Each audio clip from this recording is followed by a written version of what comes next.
Shalom dan salam damai dalam nama Tuhan kita Yesus Kristus. Kita bersyukur hari ini kita masih boleh beribadah bersama-sama. Kita masih boleh mendengar firman Tuhan yang menjadi makanan rohani kita. Saudara, mari kita siapkan hati kita untuk kita mendengar firman Tuhan hari ini. Sebelum itu mari kita berdoa. Bapa kami yang di sorga, Bapa yang baik, Bapa yang mengasihi kami, yang kami kenal melalui anak-Mu, Tuhan kami Yesus Kristus, Juru Selamat kami yang hidup. Kami bersyukur hari ini kami boleh mendengar firman-Mu. Kami mohon hikmat daripada Roh Kudus-Mu yang menuntun setiap pendengar yang mendengar firman-Mu ini, agar kami sungguh-sungguh dapat mengerti akan message firman-Mu yang kami akan belajar hari ini. Dan bagi hamba-Mu yang menyampaikan firman-Mu, pakailah hamba-Mu sesuai dengan kehendak-Mu. Kami siap mendengar, belajar firman-Mu, berbicaralah di tengah kami, demi nama Yesus Kristus kami sudah berdoa. Amin. Saudara dan saudari yang dikasihi Tuhan, tema khotbah kita hari ini adalah tindakan setelah hari Natal, yang didasari daripada Injil Lukas pasal yang kedua ayat 17 hingga 20. Mari kita perhatikan pembacaan ini. Dan ketika mereka melihatnya, mereka memberitahukan apa yang telah dikatakan kepada mereka tentang anak itu.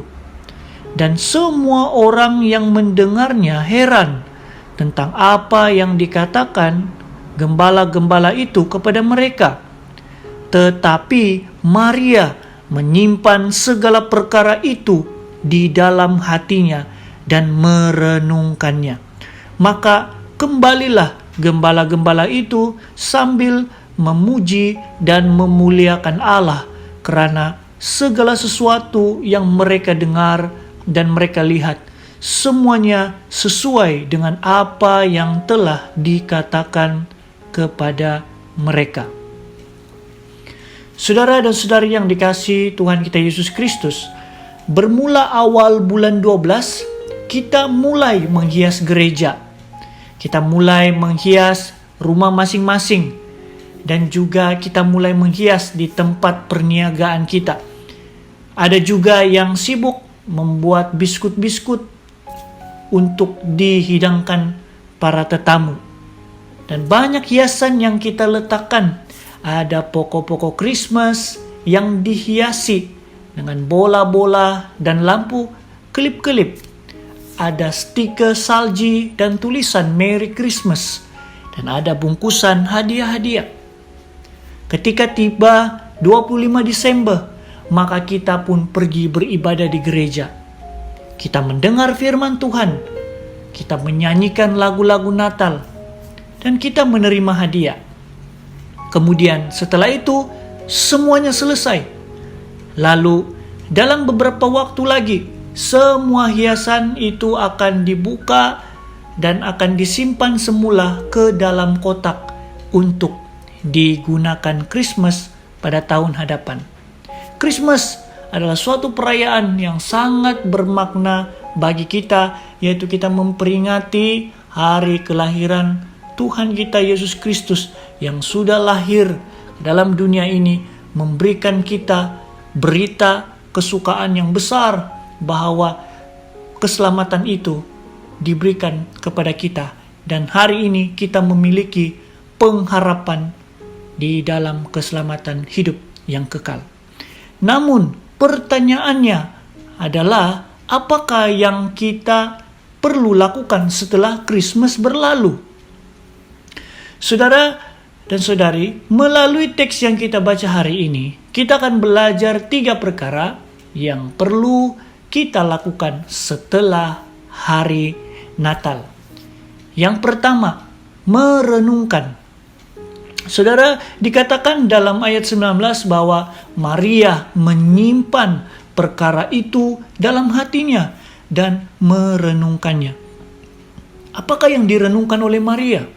Maria merenungkan betapa bersyukurnya, betapa beruntungnya dirinya dipilih dan dipakai oleh Allah untuk menjadi sebahagian daripada rencana penyelamatan Allah ke dalam dunia ini.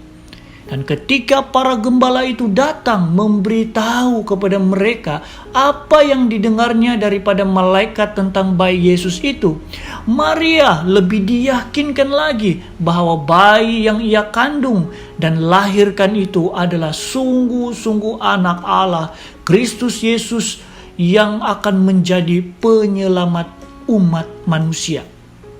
Saudara, Maria menyimpan hal itu di hatinya dan merenungkannya serta tidak henti-henti bersyukur dan mengagumi akan karya Allah yang luar biasa.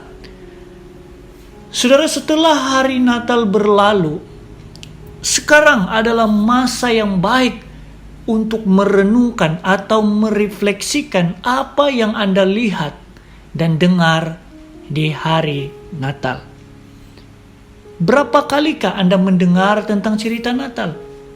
Saya percaya ada banyak kali sudah Anda mendengar tentang cerita Natal, tentang khotbah Natal. Tetapi, apakah Anda hanya merenungkan message yang disampaikan oleh para hamba Tuhan hanya ketika waktu perayaan Natal sahaja? Saudara, tujuan daripada pendengaran akan message firman Tuhan adalah supaya kita merenungkannya dan menghidupkannya di dalam hidup kita.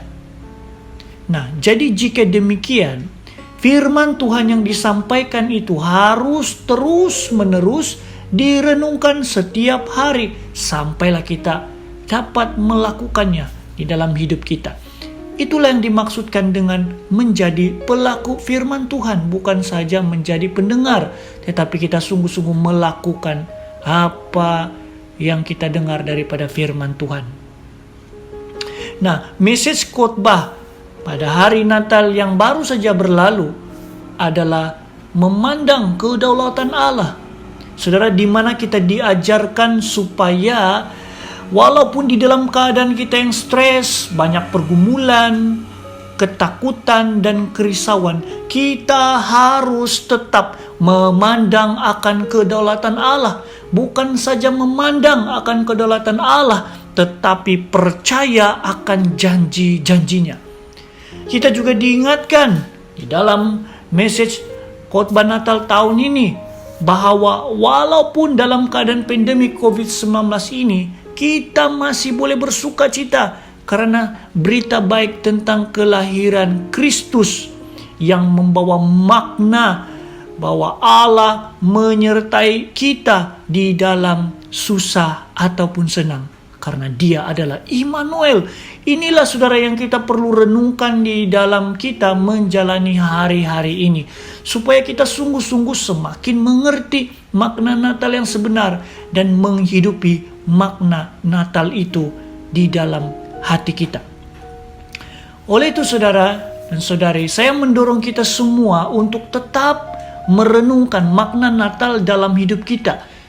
Sama seperti Maria yang menyimpan semuanya itu di dalam hatinya dan yang merenungkan sehingga kan dia dapat memuji-muji akan kebesaran Allah.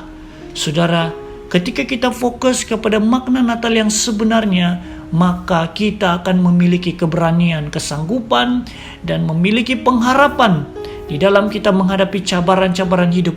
Karena Yesus adalah Immanuel yang berarti Allah sentiasa menjaga dan menyertai hidup kita. Inilah yang kita perlu lakukan setelah Natal berlalu, kita perlu terus merenungkan makna Natal dalam hidup kita dan menghidupi makna Natal itu di dalam hidup kita. Hal yang kedua, apakah yang kita lakukan setelah Natal berlalu adalah memuji Tuhan. Sudah dikatakan, maka kembalilah gembala-gembala itu sambil memuji dan memuliakan Allah karena segala sesuatu yang mereka dengar dan mereka lihat tentang bayi Yesus. Malaikat itu berkata kepada para gembala, "Hari ini telah lahir bagimu Juru Selamat, yaitu Kristus Tuhan di kota Daud. Malaikat itu memberitahu kepada mereka bahwa Yesus Kristus adalah penyelamat, Yesus adalah Raja, Yesus adalah Tuhan, dan Dia adalah hadiah yang terbesar dan istimewa daripada Allah untuk manusia. Berita kesukaan ini, saudara, juga untuk kita semua hari ini. Yesus lahir untuk saya dan Anda. Terkadang kita terlalu fokus bahwa Tuhan itu sangat mengasihi dunia ini, tetapi kita lupa bahwa Yesus juga mengasihi diri kita. Yesus sangat mengasihi saya dan Anda. Oleh karena itu, saudara, Dia sanggup menjadi korban dosa untuk mengambil dosa kita dan mati di kayu salib supaya kita ditebus daripada dosa. Yesus memberikan kita hidup yang baru. Yesuslah hadiah Natal yang luar biasa. Pertanyaannya adalah, apa yang Anda lakukan untuk meresponi hadiah ini? Bagaimanakah Anda secara pribadi meresponi akan anugerah hadiah ini? Jangan lihat orang lain, hanya lihat dirimu dan tanyakan dirimu, apakah yang saya akan lakukan untuk meresponi kasih Yesus? Saudara dan saudari yang dikasihi Tuhan, jika Anda sungguh-sungguh mau meresponi kasih Yesus, apa yang Anda boleh lakukan untuk menyenangkan hati Dia adalah dengan mempersembahkan tubuhmu sebagai persembahan yang hidup. Tuhan tidak menuntut hartamu, Tuhan tidak menuntut pangkat, Tuhan tidak menuntut nama atau kuasa, tetapi Tuhan mau tubuhmu. Dia mau Anda memuji dan memuliakan Dia melalui tubuhmu yang di dalamnya terdiri daripada pikiran, perkataan, dan perbuatan. Tuhan tidak mau hanya hari Natal saja kita menjaga kekudusan pikiran, perkataan, dan perbuatan. Tetapi setelah perayaan Natal juga Tuhan menuntut hal itu. Karena itulah ibadah yang sejati di hadapan Allah. Itulah cara kita membalas kasih Tuhan dalam hidup kita, yaitu dengan sentiasa mencerminkan kehidupan sebagai anak-anak Allah, yaitu dengan menjaga kesaksian dimanapun kita berada, menjadi garam dan terang dunia. Hal yang ketiga, apakah yang kita perlu lakukan setelah hari Natal berlalu? Yaitu memberitakan kabar baik.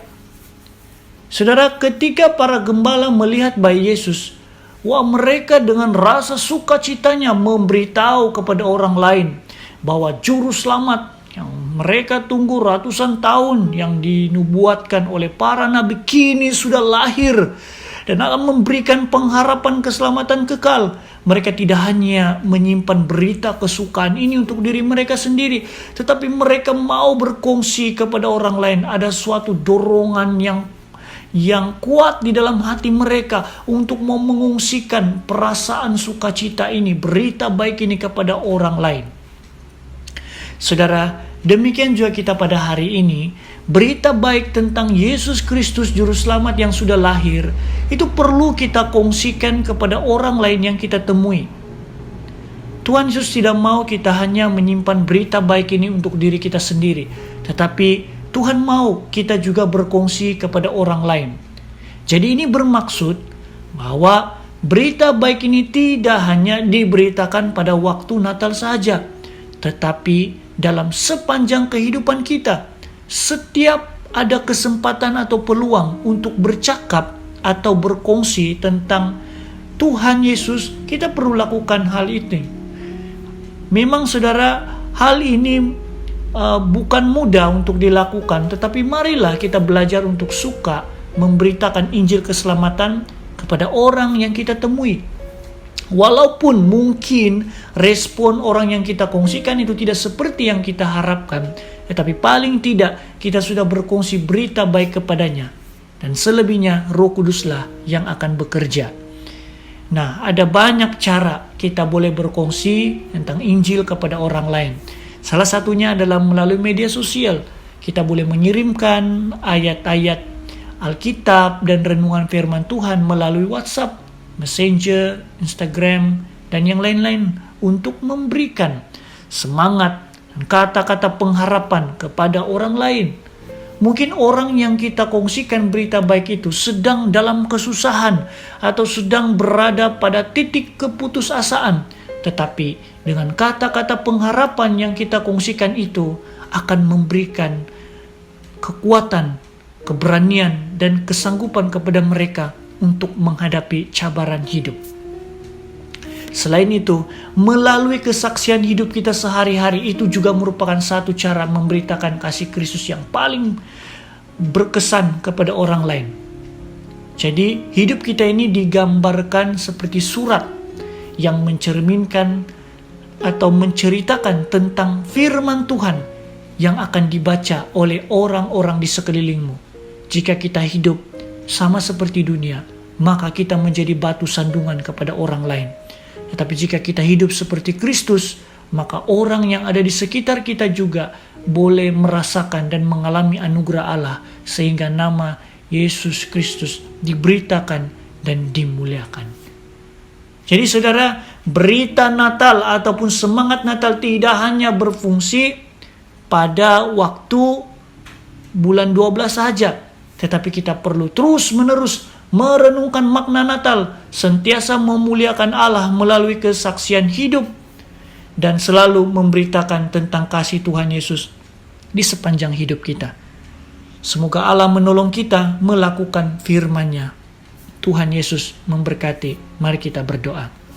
Bapa kami di sorga, terima kasih untuk firman-Mu yang kami sudah belajar hari ini, di mana kami diajar untuk terus tetap merenungkan makna Natal dalam hidup kami, walaupun hari Natal sudah berlalu, tetapi kami perlu terus merenungkan makna Natal di dalam hidup kami dan menghidupi makna Natal itu. Dan bukan itu saja, tapi Tuhan juga mau supaya kami ini terus memuliakan Tuhan lewat daripada kesaksian hidup kami sehari-hari. Dan Tuhan juga mau kami terus memberitakan berita baik tentang Yesus Kristus kepada orang-orang yang kami temui. Bapa, bantulah kami untuk kami boleh melakukan firman-Mu. Terima kasih firman-Mu.